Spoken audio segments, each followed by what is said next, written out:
Assalamualaikum warahmatullahi wabarakatuh.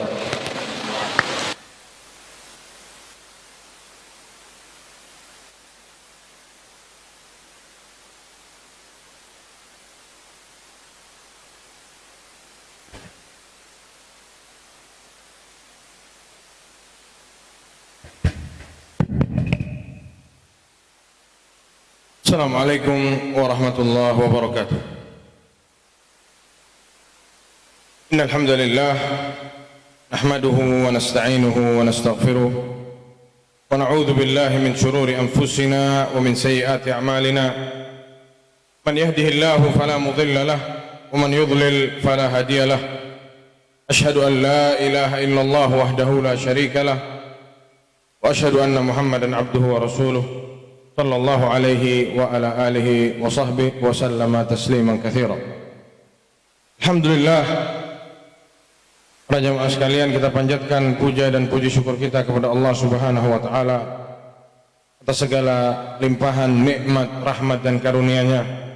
Alhamdulillah, Allah Subhanahu wa taala dapat mengumpulkan kita di sini. Kita bisa berkumpul di salah satu rumah dari rumah-rumah Allah Subhanahu wa taala, mengkaji ayat-ayat Allah dan sunnah-sunnah Rasulullah sallallahu alaihi wasallam, yang mana itu semua akan diberikan pahala oleh Allah Subhanahu wa taala. Alhamdulillah, di mana di luar sana masih banyak orang-orang yang acuh tak acuh kepada agamanya, namun alhamdulillah kita dapat berkumpul di sini demi menimba ilmu sedikit demi sedikit. Apa yang harus kita ketahui dari seorang muslim? Salawat serta salam tak lupa kita curahkan kepada Nabi kita Muhammad sallallahu alaihi wasallam dan juga kepada keluarga beliau, istri-istri beliau dan para pengikut beliau dengan baik sampai hari kiamat. Para jamaah sekalian, sebelumnya ana ucapkan taqabbalallahu minna wa minkum salihal a'mal al-aidin wal faizin, Idul Mubarak. Semoga Allah SWT menerima seluruh amalan ibadah kita di bulan Ramadan yang telah lalu, dan semoga Allah SWT menyampaikan kita ke bulan Ramadan yang akan datang. Sebelumnya para jamaah sekalian, berhubung masjidnya ini masjid baru, Masya Allah, sedikit mau menyampaikan sabda Rasulullah sallallahu alaihi wasallam yang diriwayatkan oleh Imam Al-Bukhari wa Muslim. Rasulullah sallallahu alaihi wasallam bersabda, "Man bana masjidan lillah, banallahu lahu fil jannati mithlahu."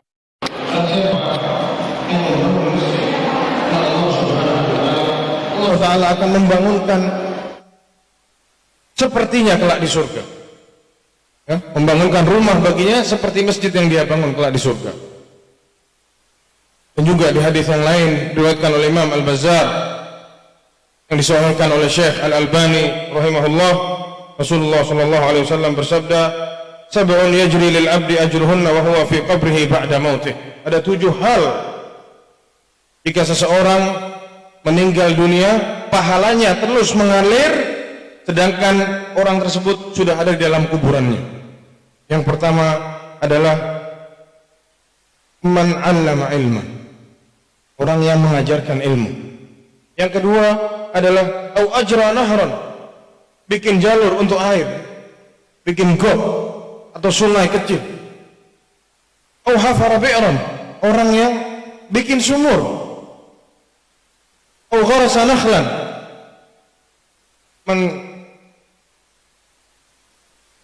bikin pohon korma atau nanam pohon korma. Yang selanjutnya au bana masjidan, membangun masjid. Au waratha mushafan, mewarisi mushaf, menyumbangkan Al-Quran.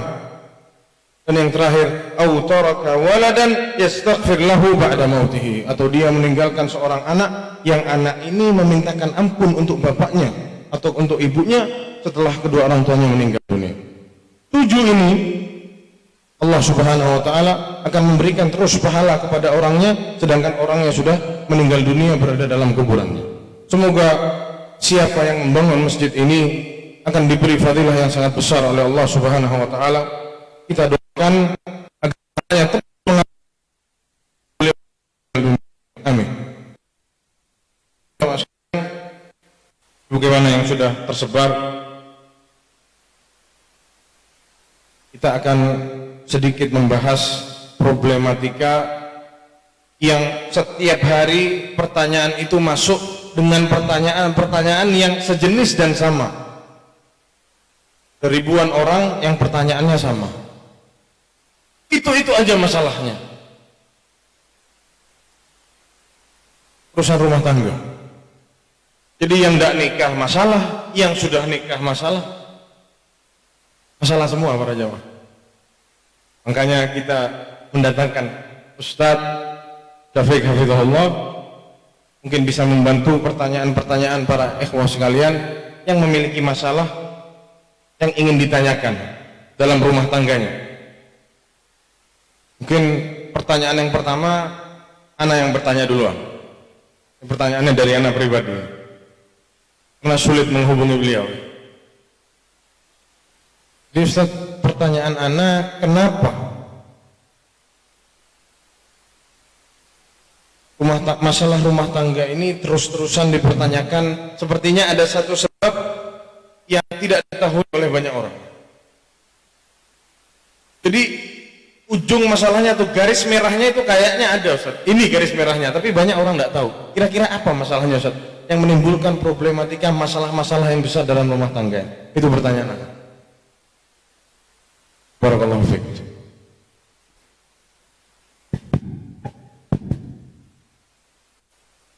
Assalamualaikum warahmatullahi wabarakatuh. Alhamdulillah, bersyukur kepada Allah Azza wa Jalla. Ana bergembira sekali hari ini bisa duduk bersama Ustaz Mufi. Masya Allah. Semoga Allah senantiasa menjaga beliau dan memberikan taufik kepada beliau. Dan kita juga bersyukur bisa datang di masjid ini.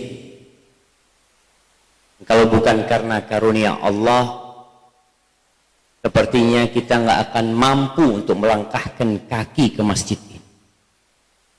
Berapa banyak orang-orang yang sehat, kuat, tapi nggak bisa nyampe ke masjid.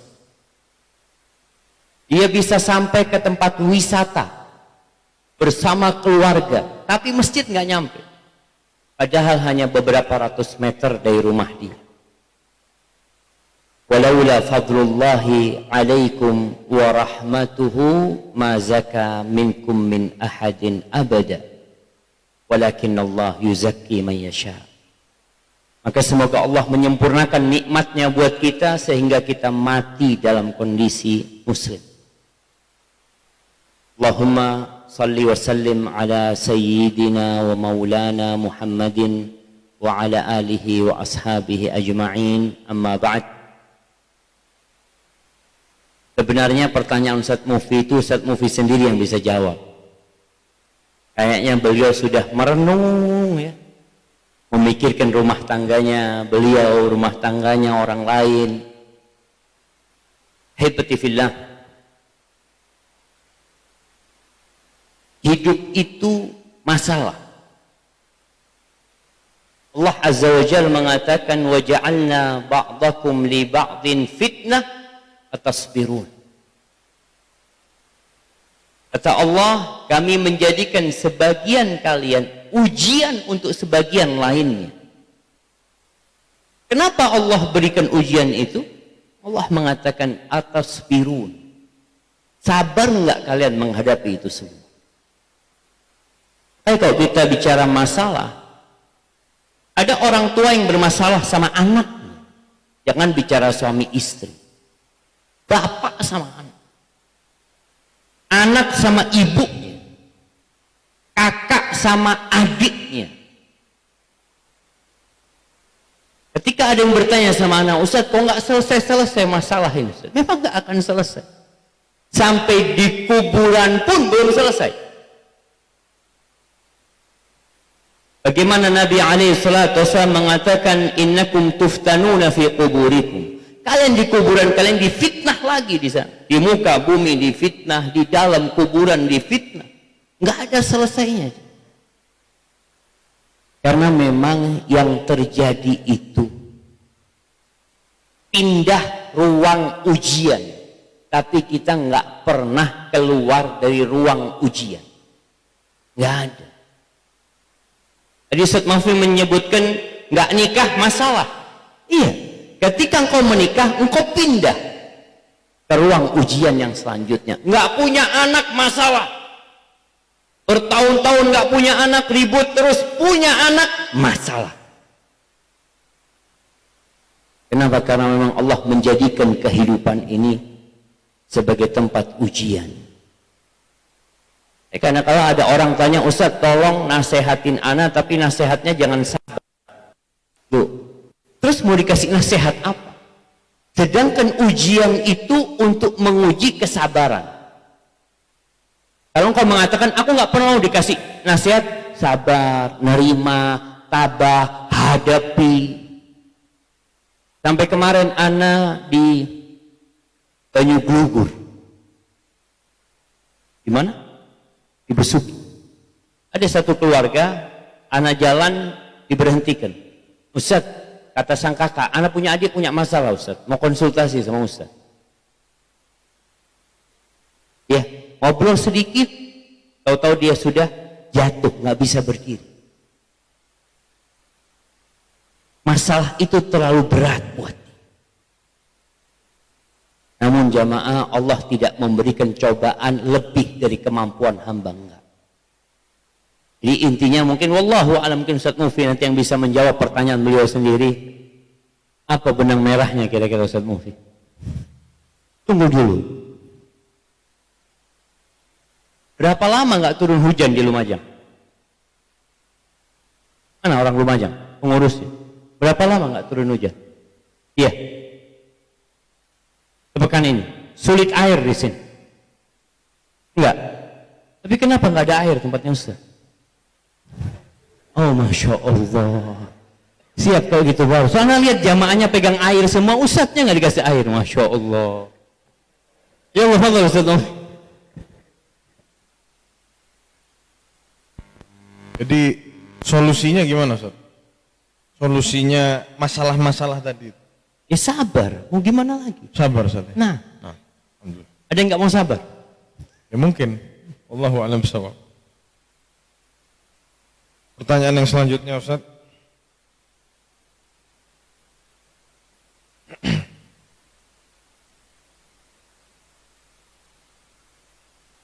Bismillah, mau tanya bagaimana usaha kita sebagai seorang istri yang tahu dan mulai merasa kalau keimanan suami gak sebaik dulu.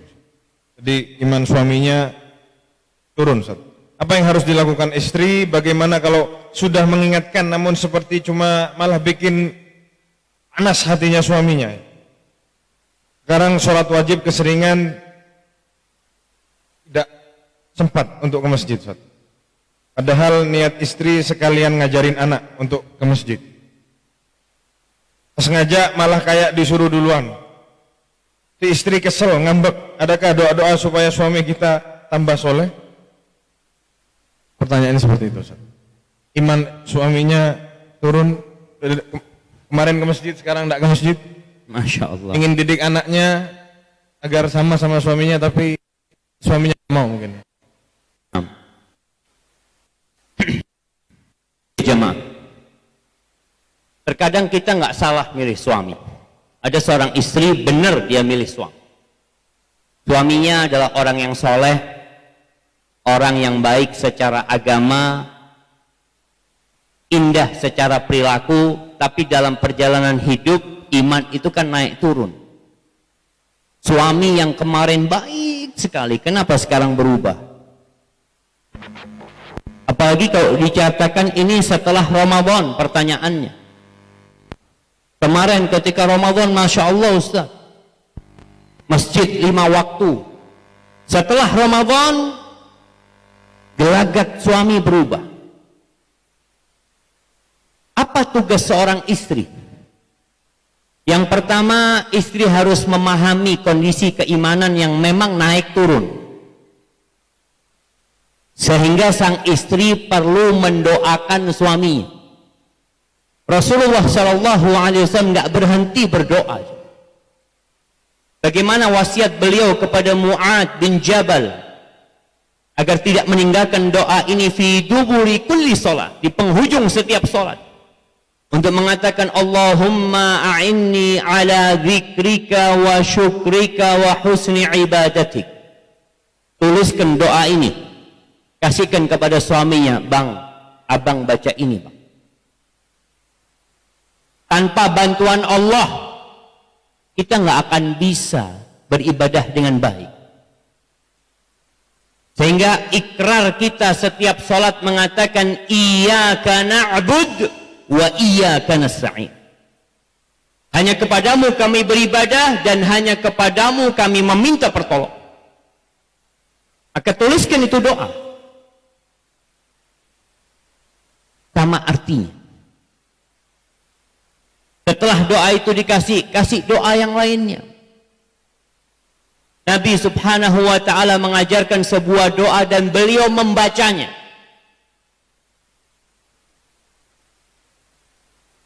Antaranya adalah beliau mengatakan Allahumma inni as'aluka khasyataka fil ghaibi wasyahadah. Ya Allah, aku minta kepadamu rasa takut.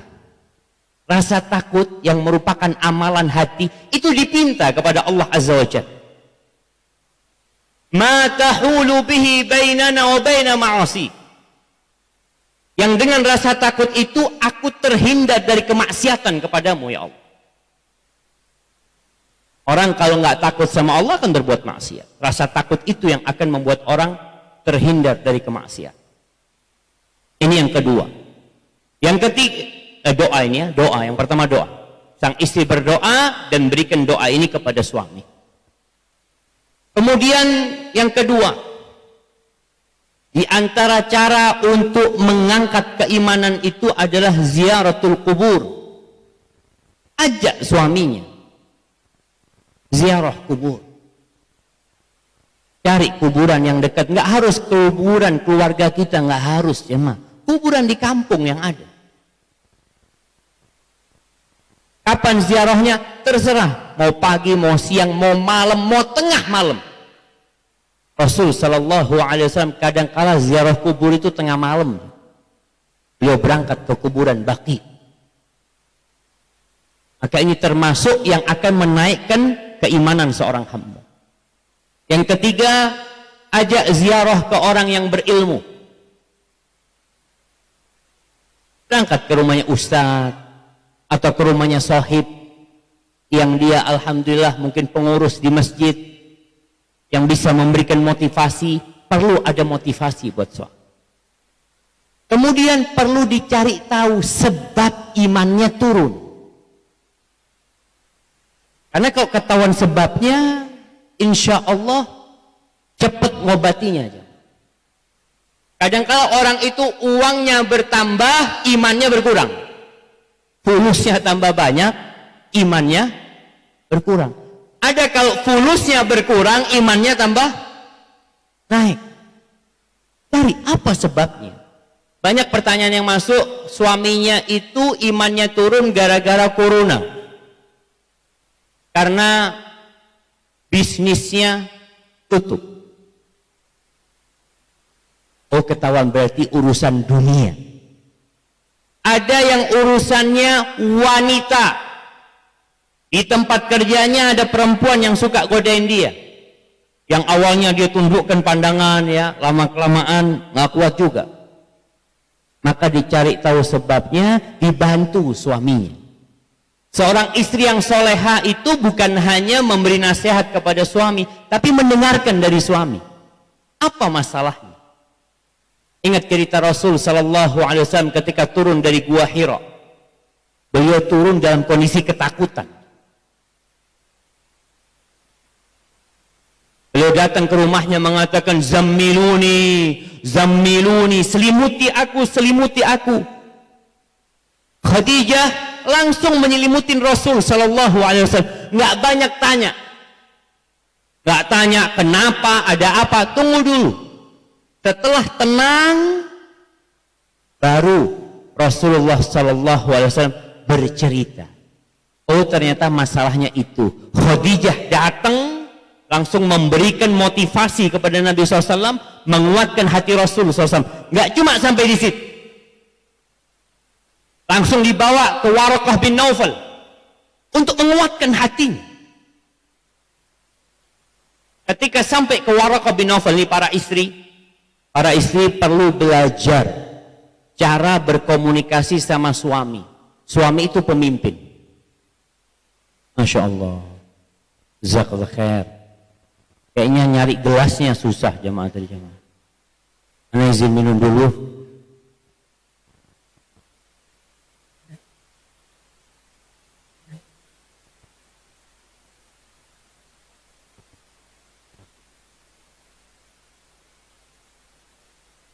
Alhamdulillah. Ketika sampai ke Waraqah bin Naufal, apa yang dikatakan Khadijah?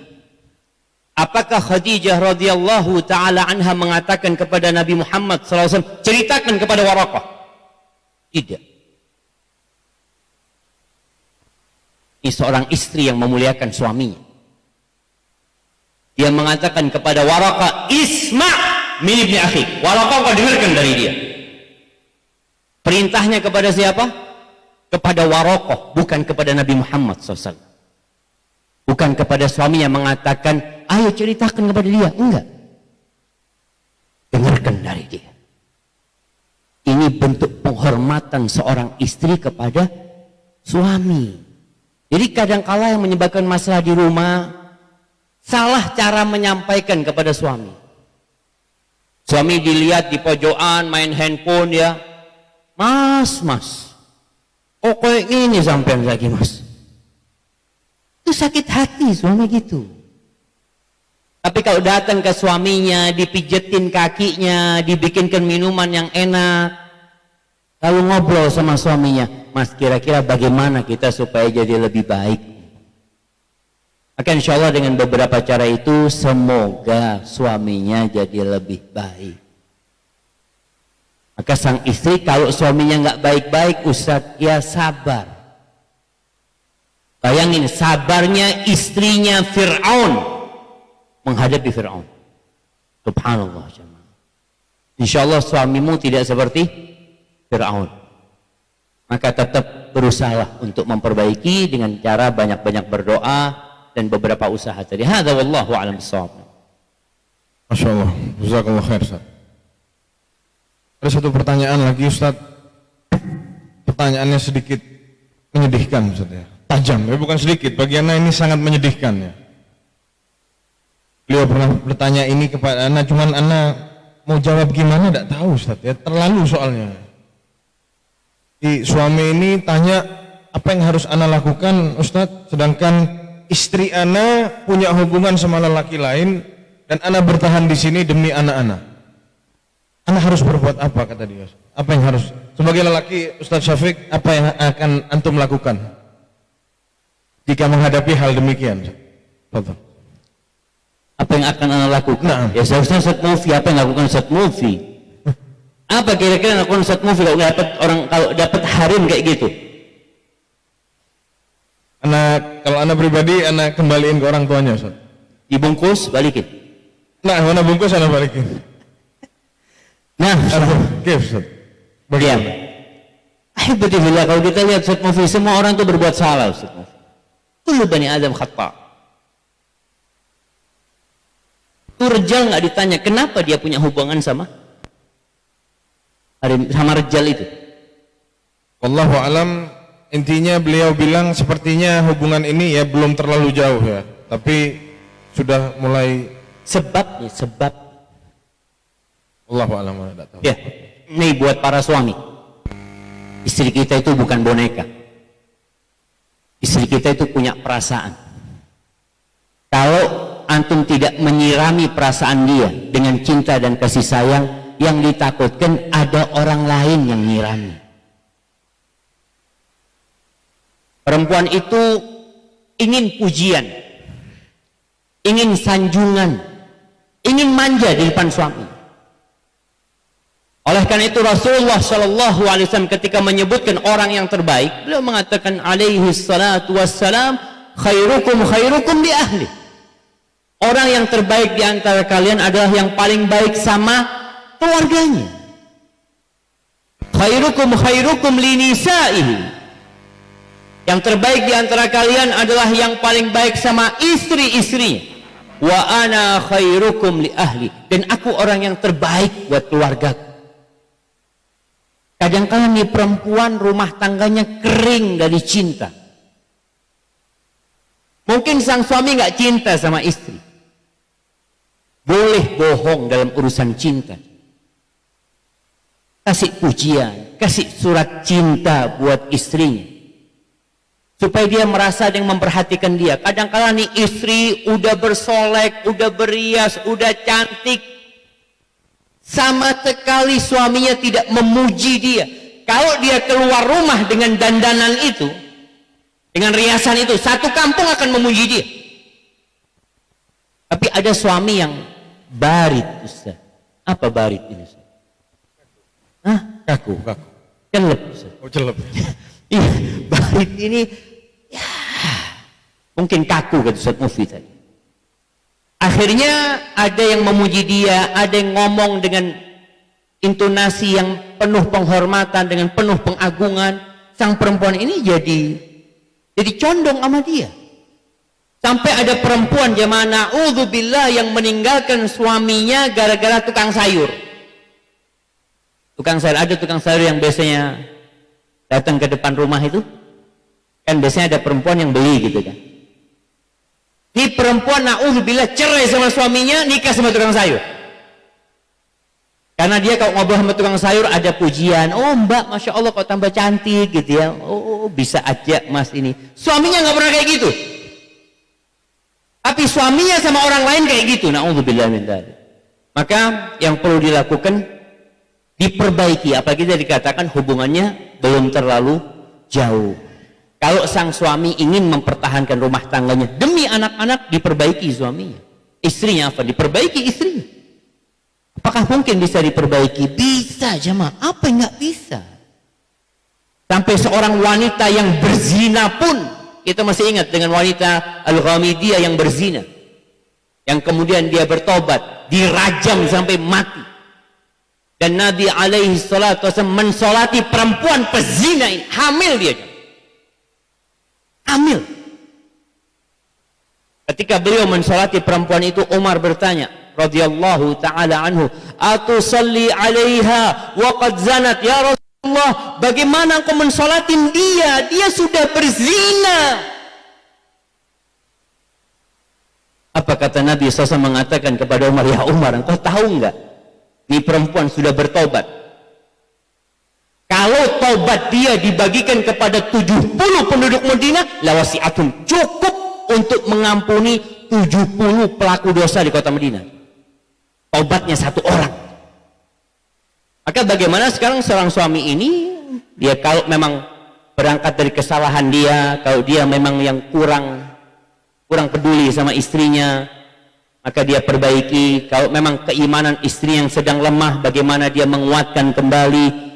Lalu kalau ada perempuan kayak gini, jangan ditinggal-tinggal. Kadang-kala suaminya merantau, pulang sebulan sekali. Ini juga menjadi penyebab gitu loh. Maka dicari sebabnya, mudah-mudahan solusinya ketemu gitu loh. Nggak langsung dibalikin gitu loh. Bungkus balikin gitu ya. Jazakallah khair Ustaz. Tapi boleh Ustaz, kalau mau dibalikin langsung boleh. Apa sebenarnya gitu loh. Soalnya yang ngantri banyak Ustaz. Yang ngantri banyak soalnya. Yang ngantri banyak. Pertanyaan yang selanjutnya Ustaz, ini pertanyaan dari suami istri yang mereka berdua belum masuk Islam Ustaz. Mereka berdua sudah belajar Islam, sudah mulai ikut kajian-kajian, meskipun dia belum masuk Islam, belum bersyahadat, tapi beliau berdua suami istri ini sudah mulai belajar Islam, belajar sunnah ya. Mungkin via media sosial dan lain sebagainya. Nah, istri ini bertanya, bagaimana, apakah kami durhaka jika kami masuk Islam berdua? Karena kami akan tidak dianggap sebagai anak, terutama suami dia tidak akan dianggap sebagai anak jika masuk Islam, akan ditendang sama keluarganya, akan digencet, ditekan dan lain sebagainya. Apa yang harus diambil sikap di masalah ini? Beliau bertanya demikian, Ustaz. Barakallahu fiik. Subhanallah. Man yahdillah fala mudilla lah. Barang siapa yang dikasih hidayah sama Allah, maka tidak ada satupun manusia yang dapat menyesatkannya, dan sebaliknya. Yang disesatkan, maka kalau kita datangkan 1.000.000 ustadz pun nggak akan dapat membuat dia dapat hidayah. Kalau Anda lihat, dua suami istri ini hendaklah masuk Islam sekarang. Saat ini kalau dia dengarkan kajian ini, dia masuk Islam, dia katakan asyhadu an la ilaha illallah, asyhadu anna Muhammad Rasulullah. Walaupun secara sembunyi-sembunyi. Secara hukum dia sudah Islam di mata Allah Azza wa Jalla, walaupun di depan masyarakat dia belum Islam. Makanya disyariatkan orang kalau syahadat itu diumumkan syahadat, agar dia kalau mati ya diurusin secara muslim. Tapi kalau dia Islamnya sembunyi-sembunyi, mati dia dikuburkan di tempat orang Nasoro nantinya. Tapi di hadapan Allah dia muslim sudah. Maka kalau memang dia masih mentakutkan kondisi yang ada, maka dia masuk Islam secara sembunyi-sembunyi sambil menyusun strategi bagaimana mengumumkan Islam dia. Di kota Mekah banyak orang-orang Islam yang sembunyi-sembunyi, jemaah. Keluarganya nggak ada yang tahu pada waktu itu. Karena kalau ketahuan masuk Islam, itu tadi digencet, ditindas macam-macam. Terpaksa dia sembunyi-sembunyi. Kita sebagai Muslim yang sudah dari lahir, kalau dapat orang seperti ini, pegang tangannya. Kalau engkau nggak dianggap anak oleh orang tuamu, engkau saudara anak.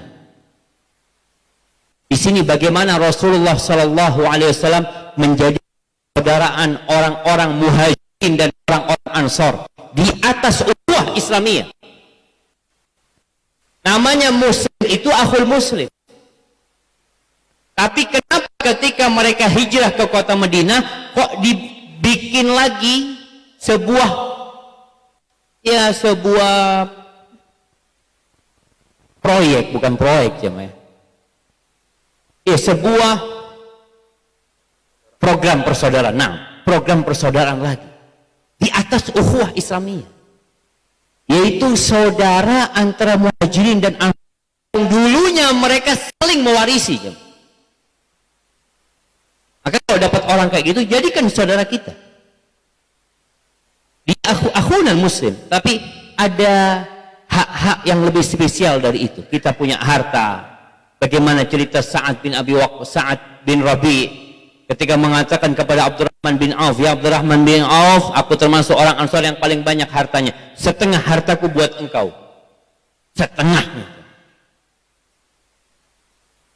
Abdurrahman tidak bagi kepada orang Islam, enggak, kepada saudaranya nih. Dia mengatakan, aku punya 2 istri. Engkau lihat mana yang lebih engkau sukai, aku ceraikan, kau nikahin dia setelah masa iddah. Sampai seperti itu. Maka kalau ada orang seperti itu, tolong dijadikan saudara. Umumkan Islammu. Engkau mau diusir, kita sudah siap untuk menampung dia, menerima dia sebagai saudara kita. Kadangkala kita nih jamaah takut uang kita berkurang. Kalau ada orang masuk Islam, takut jadi beban buat kita karena dia masuk Islam. Berarti anak harus ngurusin dia. Coba contoh orang-orang Ansar. Apa kata Allah tentang orang-orang Ansar yang kedatangan orang-orang Muhajirin?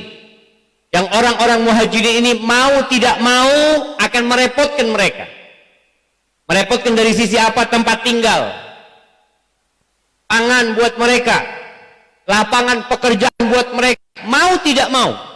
Tapi apa kata Allah tentang orang-orang Ansar? Walladzina tabawwa'ud dara wal imana min qablihim yuhibbuna man hajara ilaihim. Cinta.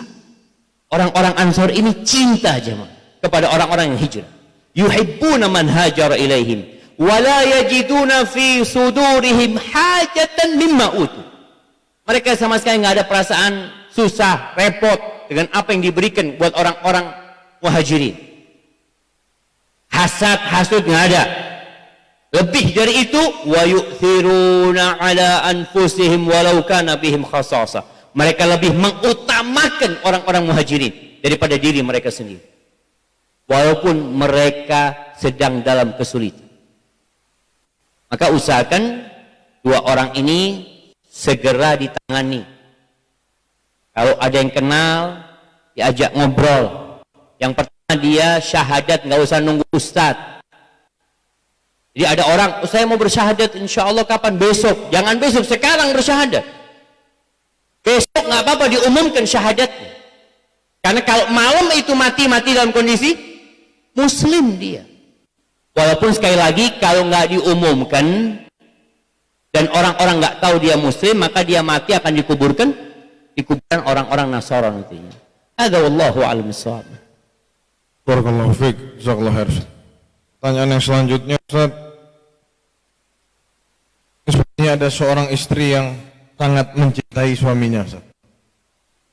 Yang membuat istri ini bertanya, bolehkah ana berdoa meminta kepada Allah Subhanahu wa taala agar suaminya hanya milik dia saja, atau agar suaminya jangan menikah lagi?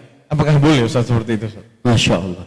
Karena cinta sama suaminya. Ini mungkin suaminya hadir di sini atau enggak? Masya Allah suaminya berarti, Ustaz. Masya Allah. Istrinya cinta betul. Nah, ya jamaah, sebenarnya sedikit rumah tangga dibangun di atas cinta. Kata Umar radhiyallahu anhu,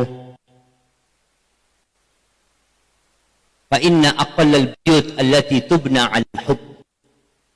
Sedikit rumah tangga yang dibangun di atas cinta. Tapi kenapa bisa bertahan nih? Kenapa jemaah? Antum udah nikah? Antum cinta sama istri antum? Beneran? Nggak ada pingin kawin lagi antum? Nggak tahu dia tuh.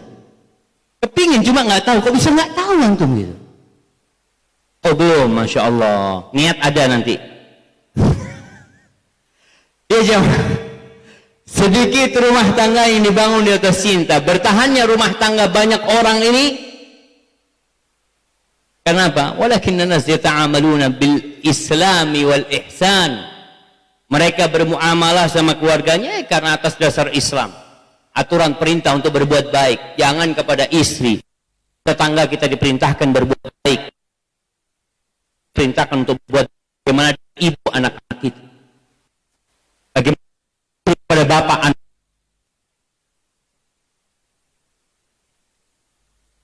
Yang takziah. Ya Allah, yang kau tinggal mati sama suami ini istrinya seneng. Kenapa engkau seperti aku ini? Alhamdulillah seneng. Wis mati gue ngerepoti aku tok ibu. Itu suaminya ngerepotin dia mah. Jadi ketika mati sang istri alhamdulillah. Bukan karena istri mau nikah lagi, enggak. Karena ada istri yang nggak pikiran mau nikah lagi, tapi dia capek direpotin sama suaminya, minta kopi, minta ini itu. Kalau suaminya mati, selesai sudah, alhamdulillah. Maka antum jangan pikir antum itu ditunggu kapan matinya ini orang tua. Baik.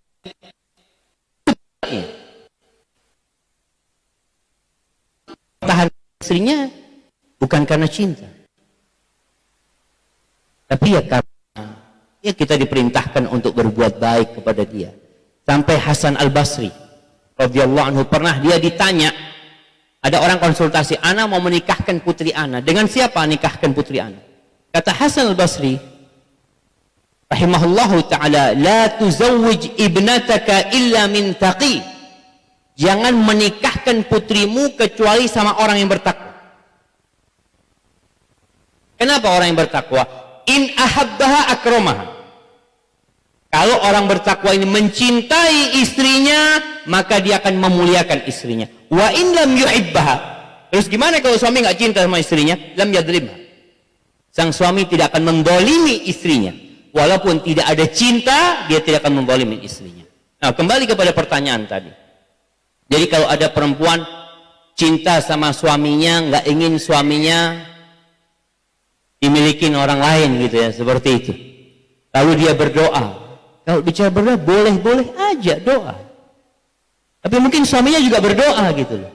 Perang doa berarti, Ustaz. Perang doa gitu ya. Perang doa. Ahibati fillah. Kita lihat cinta Nabi SAW kepada Aisyah. Apakah membuat Nabi SAW tidak menikah lagi? Beliau nikah lagi. Belum nikah lagi. Sampai 9 istri Nabi SAW. Apakah dikatakan Nabi tidak setia? Subhanallah. Awfa khalqillah tabaraka wa ta'ala. Orang yang paling setia Nabi kita Muhammad SAW. Bagaimana dia menyayangi, mencintai istri-istri. Memang jamaah, hatinya Ustaz Mufti ini cukup buat 4 perempuan. Luas Ustaz Mufti. Cukup nggak kira-kira? Cukup, Ustaz. Masya Allah. Tapi hatinya perempuan nggak bisa kecuali buat 1 orang. Maka dia tadi kan ingin suaminya cuma dia aja. Boleh aja seorang perempuan menginginkan itu, ya dia silahkan berdoa, memohon. Tapi sekali lagi, kalau bicara nikah lagi jamaah, jadi orang yang menikah lagi itu jangan dikatakan dia nggak setia. Kalau kita mengatakan itu, bagaimana dengan Nabi kita Muhammad alaihi salatu wassalam? Padahal Nabi alaihi salatu wassalam kalau ditanya, man ahabbun nas ilaik, siapa orang yang paling kau cintai? Kata Nabi SAW, Aisyah. Yang paling cintai Aisyah. Wa minar rijal abuha, bapak. Subhanallah. Maka jangan sampai ada pikiran ketika seorang menikah lagi sampai dikatakan dia tadi nggak setia, ya nggak cinta sama istrinya. Buktinya engkau kawin lagi, berarti engkau nggak cinta sama aku. Nabi menikah lebih dari 1 dan tetap cinta yang paling besar adalah untuk Aisyah radhiyallahu taala anha. Barakallahu fikum. Nah, Ustaz Mufti ada niat. Ada niat mengisi hatinya. Niat janganlah, Ustaz. Kok jangan? Karena tidak mau ngaku di depan orang. Oh, nggak ngaku gitu kan? Ya, cukup, ya. Cukup niat itu amalan hati kan, Ustaz Mufti ya. Masya Allah. Yang selanjutnya, Ustaz, ini ada pertanyaan dari seorang akhwat ya. Beliau sudah menikah, namun sepertinya ditekan oleh ibunya. Karena merasa anaknya ini yang diharapkan selama ini, anaknya yang sudah disekolahkan, sekolah tinggi, diharapkan sama ibunya bisa mendatangkan uang ya untuk ibunya, ma'isyah untuk ibunya. Tapi ternyata si anak ini, si perempuan ini taat sama suaminya yang mungkin suaminya melarang dia untuk bekerja dan lain sebagainya. Sekarang setiap hari dia dimaki-maki lah sama ibunya, dimarahin, didoakan keburukan dan lain sebagainya, dibilang anak durhaka dan lain sebagainya karena lebih taat ke suaminya daripada ke dia gitu. Apa yang harus wanita ini lakukan? Menghadapi orang tuanya, di lain sisi beliau punya suami yang harus dia taati. Subhanallah jamaah. Ya, kita tadi sudah mendengar banyak masalah jamaah ya. Jadi masalahnya orang tuh beda-beda. Yang jelas semuanya punya masalah. Sampai ada cerita Dzulqarnain ketika dia mau meninggal dunia, dia kirim surat kepada ibunya. Nanti kalau dia meninggal dunia, ibu tolong undang orang satu kampung, bikinkan makanan buat mereka. Setelah datang orang satu kampung, dibikinkan makanan, bacakan suratku, di mana pesan dia kepada masyarakat yang diundang, yang boleh makan orang yang nggak punya masalah.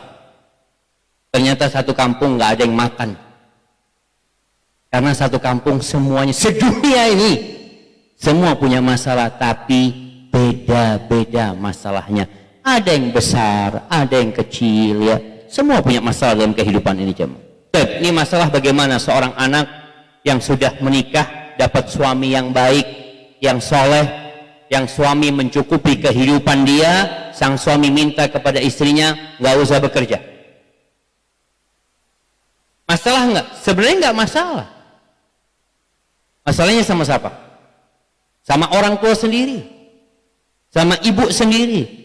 Karena banyak orang tua ketika menyekolahkan anaknya, harapan orang tua ini anaknya nanti membalas budi kepada orang tuanya. Iya, yang namanya anak sampai kapanpun wajib berbakti sama orang tuanya. Mau anak perempuan, mau anak laki, sama wajib berbakti kepada kedua orang tuanya.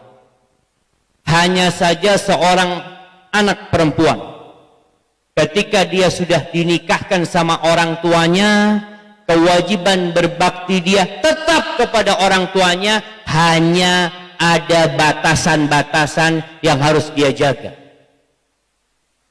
Karena orang tuanya sudah menyerahkan dia kepada suaminya. Kalau kita lihat jemaah, bagaimana orang tua mengatakan kepada menantunya, ya Syafiq bin Riza bin Hasan Basalama, zawajtuka wa ankahtuka binti bimahar miliun rupiah. Ketika orang tua mengatakan, wahai Syafiq bin Riza bin Hasan, aku nikahkan engkau dengan putriku dengan mahar 1 juta. Lalu anda mengatakan, gabil itu aku terima. Itu perempuan jadi milik anak. Jadi milik anak. Nggak bisa orang tuanya memisahkan anaknya dari anak. Jadi milik anak. Terus kalau ingin memisahkan, proses pengadilan, urusannya ruwet. Makanya Allah menyebutkan akad nikah ini, wa akhadna minkum mitsaqan ghalidha. Itu perempuan-perempuan mengambil dari kalian perjanjian yang berat, nggak main-main. Rasul sallallahu alaihi wasallam mengatakan kepada seorang perempuan yang datang kepada beliau bertanya kepada perempuan ini, gimana sikapmu kepada suamimu? La alu illa ma ajiztu. Ya, aku terus berusaha untuk melayani dia kecuali yang aku nggak mampu. Apa kata Nabi alaihi salatu wasallam? Unduri aina anti minhu fa innama huwa jannatuki aw naruki. Lihat bagaimana sikapmu kepada suamimu, karena suamimu adalah surgamu atau neraka. Maka orang tua yang menikahkan putrinya harus paham bahwa dia sekarang sedang menyerahkan putrinya sama orang lain loh. Gak main-main. Sampai Asma binti Abu Bakar mengatakan, an-nikahu riqun. Nikah itu seperti perbudakan, kata Asma, seorang perempuan. Fal yandur ahadukum inda man yariqu karimatah. Hendaklah kalian benar-benar memperhatikan kepada siapa dia jadikan putrinya yang dia muliakan itu budak. Sampai seperti itu jemaah. Terus apa sikap seorang putri sekarang kalau dapat tekanan dari orang tuanya? Maka ingat, dia tetap wajib berbakti sama orang tuanya. Dia hormatin orang tuanya, dia muliakan orang tuanya, dia minta maaf sama orang tuanya. Kalau bicara orang tua butuh uang, butuh bantuan, maka bagaimana seorang istri bisa menghasilkan uang walaupun tidak bekerja? Gimana caranya ya, Pak? Istri dapat uang nggak kerja, kira-kira ya apa Ustaz Mufid? Ambil di dompet suami, Ustaz. Ngambil dari dompet suaminya. Nggak boleh nyuri Ustaz Mufid. Dia muliakan suaminya, dia hormatin mertuanya, dengan harapan sang suami akan peduli sama orang tua dia. Nih, perempuan yang baik, dia akan fokus menghormatin suaminya, melayani mertuanya dengan harapan suaminya ini tadi berbagi sama dia. Ketika dia ngomong sama suaminya, bang, kalau ada rezeki bagi-bagilah bang, buat ibu ana bang. Kalau sang istri baik sama suaminya, baik sama mertuanya, insya Allah dapat tuh. Kalau nggak dapat Ustaz gimana? Ya mungkin dia bisa bekerja dari rumah. Karena memang ada orang tua yang menyekolahkan anaknya buat bekerja, bukan untuk menjadi seorang istri, bukan untuk menjadi seorang ibu. Sekolahnya itu untuk bekerja, untuk cari duit. Maka bagaimana dia minta izin sama suaminya untuk bisa bekerja di rumah, jualan apa kayak ini itu, sehingga dapat uang dan berbagi sama ibunya. Artinya kondisi seorang anak itu tetap wajib berbakti kepada orang tuanya, walaupun dia anak perempuan, walaupun akan tetapi ada batasan-batasan seperti itu. Dan sabar kalau menghadapi ibu yang seperti itu. Kenapa anak laki kok beda sama anak perempuan, jemaah? Berbeda, jemaah. Antum punya anak laki 10, antum didik, antum besarkan dengan baik, tuh anak-anak nggak akan jadi tameng yang menyelamatkan antum dari api neraka. Tapi antum punya 2 anak perempuan, 3 anak perempuan, semoga 1 anak perempuan yang antum didik, yang antum besarkan, yang antum nikahkan pada akhirnya, Kata Nabi SAW, kunna hijaban lahum minan nar. Anak perempuan itu akan jadi tameng, perisai yang menyelamatkan orang tuanya dari api neraka. Di sini bedanya anak laki sama anak perempuan. Karena memang orang tua biasanya kalau punya anak perempuan, anaknya itu dibawa sama orang. Dia dibawa. Sehingga dia seakan-akan tidak merasakan hasil jerih payah dia di dunia. Karena sudah ikut orang. Tapi dia akan merasakan jerih payah dia di sisi Allah Azza wa Jalla. Itu anak perempuannya akan menyelamatkan dari neraka, bukan menyelamatkan dari lapar, bukan menyelamatkan dari panas di dunia ini, tapi menyelamatkan dari api neraka. Tatkala dia melewati sirat, itu anak-anak akan menjaga orang tuanya insyaallah. Hadza wallahu a'lam bissawab. Allah khair. Dan yang selanjutnya Ustaz, ada yang bertanya, dan ini sepertinya mewakili para laki-laki pun yang banyak hadir di sini juga Ustaz. Setiap lelaki menginginkan untuk menikah lagi Ustaz ya. Oh, jadi sekarang terus serang Ustaz Mufi jamaah. Tadi beliau ngomong enggak kan, sekarang Betul itu enggak jamaah? coba angkat tangan yang mau nikah lagi jamaah. Jamaah, Enggak kelihatan jamaah, di hijab tidak kelihatan. Nah, angkat tangan dari sana. Nggak ada yang berani. Tidak ada yang mau Ustaz. Subhanallah. Nah, Tapi Ustaz, keinginan mereka untuk menikah lagi ini caranya salah Ustaz. caranya salah. Contohnya seperti ini. Nah, Dia mau menikah lagi tapi nikah siri, tapi tidak kumpul sama yang kedua, tapi begitu ada perbedaan jauh sama yang pertama gitu Ustaz. Seolah-olah ini sedikit terzolimi meskipun ya ujungnya nerima ya, daripada tidak nikah lah ya tidak apa-apa lah. Tapi dia terzolimi. Cuman daripada sendiri lebih baik anak menikah meskipun jadi yang kedua, meskipun terzolimi. Apa nasihat Ustaz buat seorang lelaki ini yang berbuat hal demikian, hanya ya untuk menyenangkan dirinya saja, sedangkan istrinya yang dinikah sembunyi-sembunyi itu tadi tidak merasakan apa yang seharusnya dia rasakan. nah, berat ini jamaah. Nasihat buat yang laki nih, buat yang laki. Nah, Yang mau nikah yang laki Ustaz ya. Yang nyari yang laki Ustaz. masya Allah, masya Allah. Nah, kadang-kala yang tanya tuh istri keduanya yang merasa di Pertanyaan ini karena pertanyaan-pertanyaan tersebut Ustaz, dari perempuan-perempuan ini. Oke, Jadi siap nasihat gitu untuk kan. yang laki. Nah, Ya. iya sebenarnya pertanyaannya dari istri kedua nih. Nah, jamaah. Ya, ahibati fillah, sebenarnya nasihatnya itu untuk istri pertama dulu. Karena ini lingkaran yang segitiga ini segitiga yang Istri pertamanya tidak tahu apa-apa Ustaz. karena dia takut sama istri pertamanya. Itu masalahnya. Baik Ustaz. Iya, jamaah rahimakumullah. Kalau ana lihat ya, ana baca sejarah tentang urusan poligami, baca pembahasan fikih, nggak terlalu banyak pembahasan itu. Kenapa? Karena itu hal yang lumrah dahulu. Jadi nggak ruwet kayak sekarang ya, tanya lagi. Nanti kajian tanya lagi, Bu. Beremai tanya-tanya terus sih. Jadi apa yang harus dilakukan seorang suami yang mau nikah lagi? Butuh beberapa persiapan. Yang pertama, persiapan iman. Karena urusannya bukan mau bersenang-senang di dunia. Oh Ustaz, tuh laki kawin lagi mesti nafsu. Nafsu ya Ustaz. Istri kadang-kala marah-marah kayak gitu. Iya, dan perempuan melarang suaminya kawin lagi juga nafsu.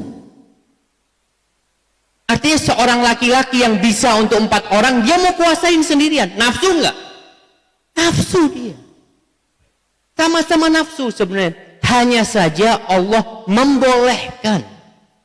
Bagaimana seorang suami ini menyalurkan nafsunya di tempat yang halal. Itu nafsu dia. Boleh. Tapi dengan syarat. Allah mengatakan fankihu ma qabalakum minan nisa masna wa thulatha wa ruba'.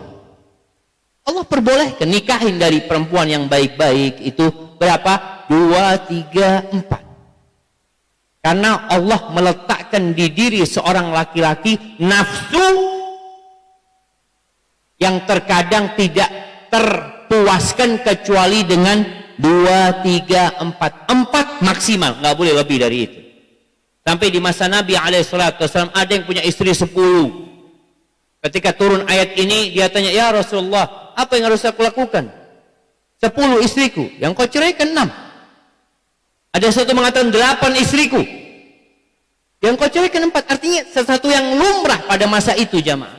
Allah memberikan batasan dan memberikan syarat. Apa syaratnya? Fa in khiftum alla ta'dilu fawahidah. Kalau kalian takut tidak bisa berlaku adil, maka cukup 1. Au ma malakat aimanukum, atau enggak usah kawin engkau beli budak-budak perempuan. Dzalika adna alla ta'ulu. Itu lebih baik buat kalian supaya kalian enggak melakukan keboliman. Artinya yang enggak mampu ada solusinya. Kalau sekarang seorang laki-laki tadi dikatakan dia menikah sirri. Memang nikah sirri ini, jamaah, ada sekarang aturan pemerintah yang baru. Kalau seorang laki-laki menikah sirri, bagaimana anaknya? Gimana jawabnya? Kan nggak bisa dapat akte. Dan sekarang bisa dapat akte. Bisa dapat akte. Kemarin saya tanya dengan seorang ketua KUA di Situbondo, dia jadi sekarang ada, Ustaz. Jadi dia itu dapat akte bahwasanya fulan ini anaknya pasangan fulan dan fulana. Ditulis, tapi di bawah ditulis sana pernikahan tidak tercatat. Artinya pernikahannya tidak tercatat. Namun itu anaknya diakuin, jemaah. Karena dengan ada aturan pemerintah harus ada izin dari istri pertama. Siapa yang dizalimin dengan aturan ini? Ya rata-rata istri yang kedua. Artinya dia tadi katakan Ustaz Mufi, dia sebenarnya nerima gitu loh. Anak nggak apa-apa sudah. Walaupun sang suami mengatakan aku datang ke sini sebulan sekali ya, nggak apa-apa kata istrinya. Boleh nggak dalam agama? Kalau memang perempuan ini tanazul, artinya dia mengalah dan dia menerima hal itu, nggak apa-apa. Sebagaimana Saudah binti Zam'ah, istri Nabi SAW, pada akhirnya ketika dia sudah, tapi kemudian pada hari kiamat antum mendapatkan azab dari Allah Subhanahu wa taala karena tidak melakukan tindakan keadilan dalam hal itu. Hadza wallahu a'lam bissawab. Dan mungkin yang terakhir, Ustaz, ini pertanyaannya tidak masuk akal, Ustaz. Buat ana tidak masuk akal. Tapi pertanyaan ini datang, Ustaz. Pertanyaan dari pihak istri ya. Istri ini bertanya, bismillah, afwan Ustaz. Kalau suami yang menolak ajakan istri untuk berhubungan, gimana hukumnya, Ustaz? Kayaknya tidak mungkin jamaah ini, jamaah. Hah? Nah benar, tidak mungkin itu katanya. Mungkin. Oh mungkin. Gimana menurut Ustaz? Mungkin istri suaminya sakit, nanti diajak sama istrinya. Tidak, sehat. Iya. Kalau sakit ya istrinya tahu, Ustaz. Kadang-kala ada perempuan yang nggak mau tahu gitu loh. Baik, ya memang Allah Azza wa Jalla jamaah berfirman, walahunna mithlul ladzi 'alaihinna bil ma'ruf walirrijali 'alaihinna darajah. Allah mengatakan dan perempuan-perempuan itu memiliki hak yang sepadan dengan kewajiban dia. Walirrijal, dan bagi kaum laki-laki ada kelebihan dari kaum wanita. Secara hak sama. Kalau tadi dikatakan bagaimana seorang suami yang menolak ajakan istri. Sedangkan kalau istri menolak ajakan suami, kita tahu bagaimana Rasul sallallahu alaihi wasallam mengabarkan kepada kita tentang ancaman buat wanita yang menolak ajakan suaminya yang membuat suaminya marah. Fabata ghadban. Artinya ada suami yang nerima, ada suami yang marah. La'anathul malaikatu hatta tusbih. Maka perempuan ini akan dilaknat oleh para malaikat sampai pagi. Kok sampai seperti itu, Ustaz ya? Artinya ancamannya begitu menyeramkan. Salah satu tujuan pernikahan itu apa? Menjaga nafsu, menyelamatkan diri dari perzinaan, menundukkan pandangan kita. Bahkan Nabi SAW menyuruh seorang laki-laki yang melihat perempuan di luar sana yang membangkitkan syahwatnya, falyarji ila ahli, kata Nabi SAW, pulang jumpain istrinya. Gimana ketemu istrinya? Istrinya nggak mau, sedangkan dia dalam kondisi yang sedang membutuhkan hal itu. Nabi mengatakan alaihi salatu wassalam, fa innal ladzi biha mithl ladzi biha, yang ada di perempuan di luar sana sama dengan yang ada di istrimu. Nggak usah pikir yang macam-macam, datengin istrimu. Ya, baik, jelas sudah. Terus gimana Ustaz kalau yang nolak suaminya? Mungkin Ustaz Mufi nggak tahu, ada seorang istri itu tanya sama saya. Dia telepon, dia mengatakan, Ustaz, anak punya suami 7 tahun anak menikah, nggak pernah nyentuh anak, Ustaz. 7 tahun. Anak tanya sama dia, apa ada kelainan dia? Sepertinya Ustaz, dia ada kelainan.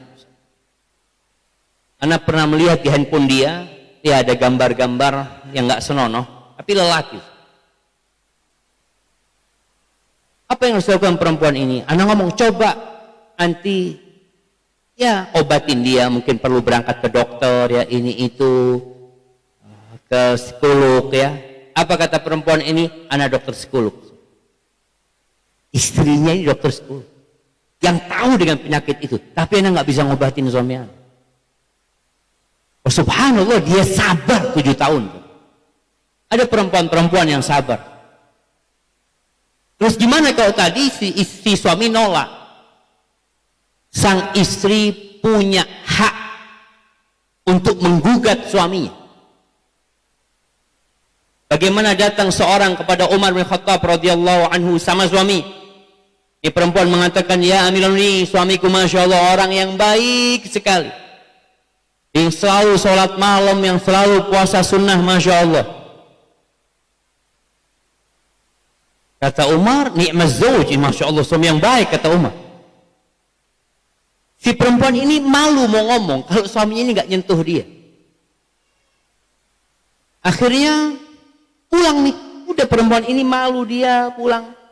Ada satu orang di situ mengatakan, ya Amirul Mukminin, innaha tashtaki zawjaha. Dia itu sedang mengadukan suaminya, bukan sedang memuji suaminya. Artinya gimana, kata dia? Suaminya nggak nyentuh dia, dia sholat malam terus, puasa sunnah terus.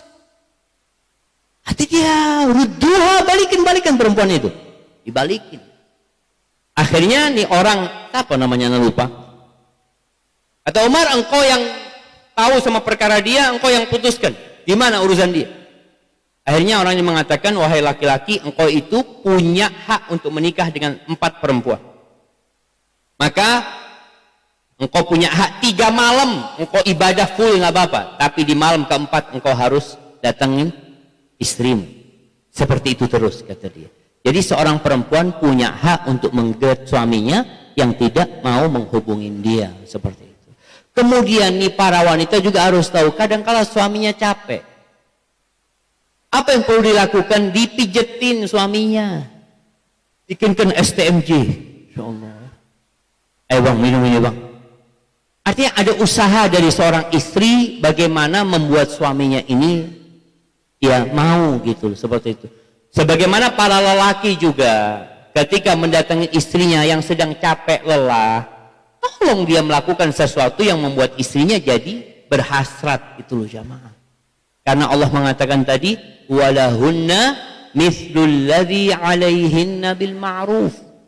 Perempuan-perempuan punya hak yang sepadan dengan kewajiban mereka dengan cara yang ma'ruf. Hadza wallahu a'lam bissawab. Masyaallah. Jazakumullah khair, Ustaz, barakallahu fikum. Jadi para jamaah sekalian, sebagaimana yang ana bilang tadi, masalah rumah tangga ini tidak akan selesai. Dibuka pertanyaan 1000 kali, buka tanya jawab 1000 kali pertanyaannya datang, dan yang semisal-semisalnya. yang mau nikah lagi lah, yang selingkuh lah, yang urusan sama orang tua dan lain sebagainya. Tapi insya Allah pertanyaan-pertanyaan yang barusan ini insya Allah cukup membuka wawasan kita sebagai suami dan sebagai istri. Dan juga mungkin ana mau tambahkan di sini, bagaimana seorang suami dan istri mau rumah tangganya bagus, mau rumah tangganya baik, tapi hubungan dia dengan Allah Subhanahu wa taala tidak baik. Sama Allah Subhanahu wa taala tidak takut. Dilarang riba, sama dia diterjang. Jangan berzina, jangan dekati zina, sama dia diterjang. Jangan ini, sama dia diterjang. Semua yang haram sama dia diterjang semua. Tidak takut sama Allah Subhanahu wa taala. Gimana dia mau baik sama keluarganya? Sama Allah tidak takut. Rasulullah SAW, ayyuma lahmin nabata min suhtin fannaru aula bihi. Daging manapun yang tumbuh dari harta yang haram, di neraka yang pantas untuknya. Dikasih makan anak sama istrinya dari harta yang haram. Kata Allah SWT, ya ayyuhalladzina amanu qu anfusakum wa ahlikum nara. Jaga keluarga kalian, diri-diri kalian dan keluarga kalian dari api neraka. Sama dia tidak dijaga. Istrinya keluar, auratnya kemana-mana, dibiarin. Gimana keluarga itu mau baik? Ya kalau isinya di dalam tidak baik. Tidak pernah nyuruh anaknya sholat, tidak pernah nyuruh anaknya berbakti sama orang tuanya. Gimana keluarga itu mau baik? Jadi para jamaah sekalian, semuanya kembali pada diri kita. Ini yang Anda simpulkan dari apa yang disampaikan oleh Ustadz Hafizahullah. Semuanya kembali pada diri kita. Kita baik, insya Allah semuanya baik. Terutama laki-laki, para pemimpin di rumah tangga, para pemimpin di keluarga ini. Kalau dia berusaha untuk baik, sedikit cerita, ada seorang lelaki kemarin 2 hari 3 hari yang lalu curhat sama anak. Beliau menikah dengan seorang wanita, keluarga dari wanita ini percaya sama syirik-syirik, khurafat-khurafat. Bahkan ada saudarinya dari istrinya beliau ini dukun, bisa dibilang. Hari ini nanti masuk Nabi Khidir katanya ke dia, besok Sunan Kalijaga nanti dan lain sebagainya. Istrinya si laki-laki ini disuruh minta cerai sama anaknya. Sudah, kamu minta cerai aja. Karena suaminya kebetulan istrinya sedang kembali ke rumah orang tuanya, di situ kakaknya yang bermasalah ini, kakak perempuannya. Sudah, kamu minta cerai aja sama suamimu. Suamimu itu katanya ada jinnya dan lain sebagainya. Dalam keadaan si perempuan ini nifas, jadi mudah untuk diganggu karena tidak sholat para jamaah. Seminggu tinggal tuanya sudah bang, naikkan aja. Anda sudah tidak mau sama kamu. Kita lihat seorang suami yang bertakwa kepada Allah SWT. Suaminya bilang, kamu itu milikku. Hati-hati. Syirik itu tidak diampuni sama Allah SWT. Dan kakakmu ini pelaku syirik. Coba, kamu tidak mau pulang sekarang tidak apa-apa. Coba kamu baca zikir sabah wal masa. Baca ini, doa-doa dikirimi setiap hari sama suaminya. Subhanallah para jamaah sekalian, yang tadinya mau menghabiskan masa nifasnya perempuan ini di rumah orang tuanya, hitungan hari istrinya bilang, bang jemput bang, anak mau pulang loh. Takwaan kepada Allah Subhanahu wa taala, takut sama Allah. Mungkin itu yang bisa Anda sampaikan para jamaah sekalian. Kita ucapkan jazakallahu khair kepada Ustaz. Barakallahu fikum. Terima kasih atas ilmu yang sudah disampaikan. Semoga yang sedikit ini bermanfaat buat Anda pribadi dan buat antum sekalian. Wallahu taala alam. Sallallahu ala nabiyina Muhammad wa ala alihi wa sahbihi wasallam. Assalamualaikum warahmatullahi wabarakatuh.